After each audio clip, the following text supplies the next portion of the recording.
Hello. ಎಲ್ರಿಗೂ ನಮಸ್ಕಾರ. ನಾನಿವಾಗ ಒಂದು ಕೋಟೆನ ತೋರಿಸ್ಕೊ ಹೋಗ್ತಾ ಇದ್ದೀನಿ. ಇದ್ರ ಬಗ್ಗೆ ನಾವು ಯಾವುದೇ ಪಠ್ಯಪುಸ್ತಕಗಳಲ್ಲಿ ಓದಿರಲ್ಲ, ನಮ್ಗೆ ಯಾರೂ ಕಲಿಸಿರಲ್ಲ. ಯಾಕಂದರೆ ನಾವೆಲ್ಲ ಓದಿರೋದು ಇಸ್ಲಾಮಿನ ಅತಿಕ್ರಮಣ ಮತ್ತು ಕ್ರೈಸ್ತರ ಲೂಟಿತನದ ಬಗ್ಗೆ ಮಾತ್ರ.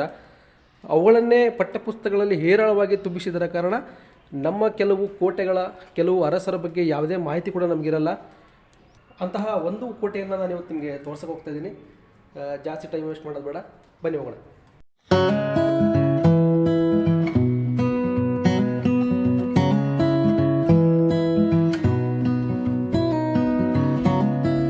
ನಮಸ್ಕಾರ.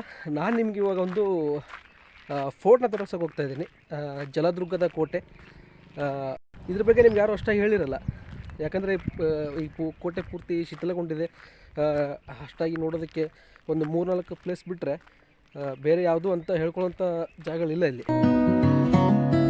ವೆಲ್ಕಮ್ ಟು ದಿ ಜಲದುರ್ಗ ಕೋಟೆ. ನಮ್ಮ ಉತ್ತರ ಕರ್ನಾಟಕ ಭಾಷೆಯಲ್ಲಿ ಇದನ್ನು ಅಗಸಿ ಬಾಗಿಲು ಅಂತ ಕರೀತಾರೆ. ಈ ಕೋಟೆಯಲ್ಲಿ ಇಂತಹ 7 ಅಗಸಿ ಬಾಗಿಲುಗಳಿವೆ. ಆದರೆ ಕೆಲಸ ಮಾಡ್ತಿರೋದು ಇದೊಂದೇ, ಮಿಕ್ಕಿದ್ದೆಲ್ಲವೂ ಪಾಳು ಬಿದ್ದೋಗಿದ್ದಾವೆ. ಒಟ್ಟು ಇದನ್ನು 5 ಸುತ್ತಿನ ಕೋಟೆಯಾಗಿ ಪರಿವರ್ತನೆ ಮಾಡಿರ್ತಾರೆ. ಇದನ್ನು ಕಟ್ಟಬೇಕು ಅಂತ ಪ್ರಪ್ರಥಮರಿಗೆ ಅಂದ್ಕೊಂಡವನು ಯಾದವ ವಂಶದ ಅರಸ ಬಿಲ್ಲಮ. ಆದರೆ ಈ ಕೋಟೆಗೆ ಅಡಿಪಾಯ ಹಾಕಿದಂಥವನು ಬಿಲ್ಲಮ್ಮನ ಉತ್ತರಾಧಿಕಾರಿಯಾದಂತಹ ಸಿಂಹನ. ಆನಂತರ ಬಂದಂತಹ ಕಣ್ಣಾರ, ಮಹದೇವ, ಅಮ್ಮನ ಮತ್ತು ರಾಮಚಂದ್ರ ಎನ್ನುವ ಅರಸರು 1 ಶತಮಾನಗಳಷ್ಟು ಕಾಲ ಈ ಕೋಟೆಯನ್ನು ಕಟ್ಟಿಸ್ತಾರೆ. 1308ರಲ್ಲಿ ಅಲಾವುದ್ದೀನ್ ಖಿಲ್ಜಿಯ ದಾಳಿಗೆ ತುತ್ತಾಗುತ್ತೆ ಈ ಕೋಟೆ.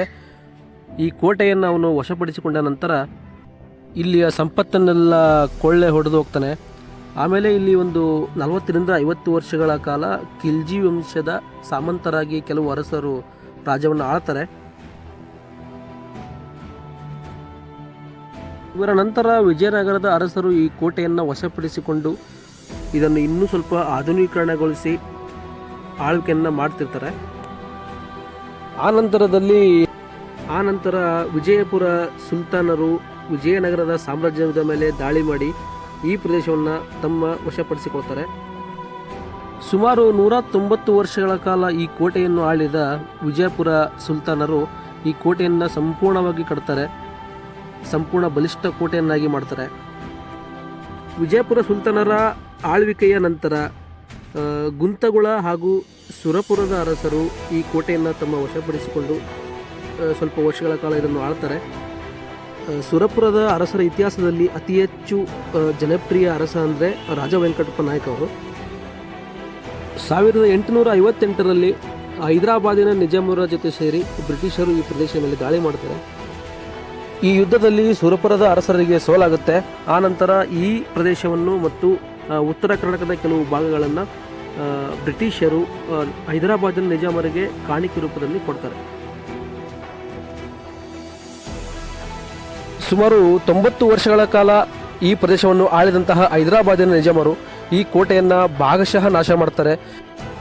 ಈ ಕೋಟೆ ಯುದ್ಧ ಕೈದಿಗಳನ್ನು ಬಂಧಿಸುವಂತಹ ಜಾಗ ಆಗಿರುತ್ತೆ. ಎಲ್ಲ ಯುದ್ಧ ಕೈದಿಗಳನ್ನು ಇಲ್ಲಿನ ಸೆರೆಮನೆಗಳಲ್ಲಿ ತಂದು ಕೂಡಿ ಹಾಕ್ತಾ ಇದ್ರು.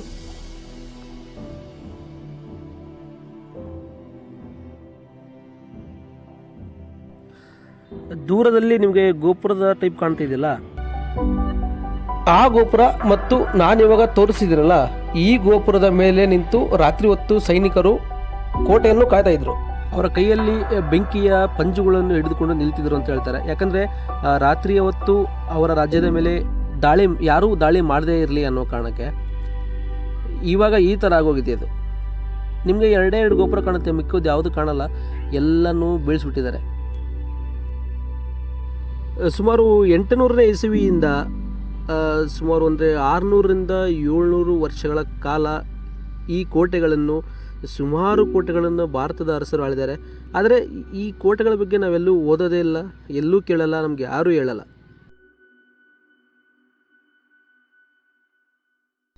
ಈಗ ನಾವು ನೋಡ್ತಾ ಇದ್ದೀವಲ್ಲ, ಇದನ್ನು ಸಿಡಿಲ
ಮಾಡಿ ಹೇಳೋಕೆ ಹೋಗಿಲ್ಲ. ಯಾಕಂದರೆ ನಾವೆಲ್ಲ ಏನು ಓದಿದ್ದೀವಿ ಅಂದರೆ ಸ್ಕೂಲ್ಗಳಲ್ಲೆಲ್ಲ ಬರೀ ಸುಳ್ಳನ್ನೇ ಕಲಿಸ್ಬಿಟ್ಟಿದ್ದಾರೆ ನಮಗೆ. ನಿಜವಾದ ಇತಿಹಾಸ ನಮಗೆ ಯಾರೂ ಕಲಿಸಿಲ್ಲ, ಸುಳ್ಳನ್ನೇ ಕಲಿಸ್ಬಿಟ್ಟಿದ್ದಾರೆ. ಹೀಗಾಗಿ ನಮಗೆ ಭಾರತದ ಸುಮಾರು ಹಳೆ ಕೋಟೆಗಳು, ಸುಮಾರು ಇತಿಹಾಸ ನಮ್ಗೆ ಯಾರೂ ಹೇಳಿಲ್ಲ. ಇಂತಹ ಎಷ್ಟೋ ಪಾಳು ಬಿದ್ದಂಥ ಸ್ಥಿತಿಯಲ್ಲಿದ್ದಾವೆ ಕೋಟೆಗಳು. ಆ ಕೋಟೆಗಳೆಲ್ಲ ನಿಮಗೆ ತೋರಿಸ್ತೀನಿ ನಾನು, ಯಾವುದನ್ನು ಬಿಡಲ್ಲ. ಭಾರತದಲ್ಲಿರುವ ಇಂತಹ ಕೋಟೆಗಳನ್ನೆಲ್ಲನೂ ತೋರಿಸ್ತೀನಿ. ನಿಮಗೆ ಈ ವಿಡಿಯೋ ಇಷ್ಟ ಆಗಿತ್ತಂದರೆ ಚಾನಲ್ನ ಸಬ್ಸ್ಕ್ರೈಬ್ ಮಾಡಿ, ಹಾಗೆ ಬೆಲ್ ಐಕನ್ನ ಪ್ರೆಸ್ ಮಾಡಿ. ಮುಂದೆ ನಾನು ಮಾಡುವಂಥ ವಿಡಿಯೋಗಳೆಲ್ಲ ನೀವು ನೋಡ್ಬೋದು. ಮುಂದಿನ ವಿಡಿಯೋದಲ್ಲಿ ಮತ್ತೆ ಸಿಗ್ತೀನಿ. ಅಲ್ಲಿವರೆಗೂ ಜೈ ಹಿಂದ್, ಜೈ ಕರ್ನಾಟಕ.